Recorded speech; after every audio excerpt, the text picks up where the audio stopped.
আজকের দুপুরের মেনুতে ছিল কাঁকড়া।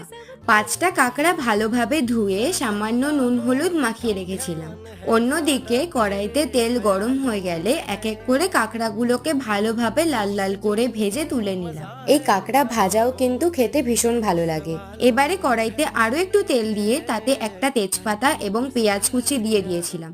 একটু ভাজা ভাজা হয়ে গেলে তাতে পেঁয়াজ, আদা, রসুন, শুকনো লঙ্কা, গোটা ধনে এবং জিরে ভালো করে জল দিয়ে পেস্ট করে তাতে ঢেলে দিলাম। দিয়ে দিলাম পরিমাণ মতো নুন এবং হলুদ। এবারে কাঁকড়ার মধ্যে যে ঘিলুটা থাকে সেই ঘিলুটা দিয়ে দিলাম। ব্যাস, এবার মশলাটাকে ভালো করে কষানোর পালা। কষাতে কষাতে তেলটা ছেড়ে দিলে দিয়ে দিলাম 1 কাপ মতন জল। ঝোলটা ফুটে উঠলে ভেজে রাখা কাঁকড়াগুলো দিয়ে আলতো হাতে নাড়াচাড়া করে ঢাকা দিয়ে দিয়ে কষাতে হবে। শেষে ঘি এবং গরম মশলা দিয়ে ভালো করে নাড়িয়ে চাড়িয়ে ঝোলটাকে শুকিয়ে নিলেই রেডি কাঁকড়ার ঝাল। একবার এইভাবে বাড়িতে কাঁকড়ার ঝাল বানিয়ে দেখো, আই এম শিওর ভীষণ ভালো লাগবে।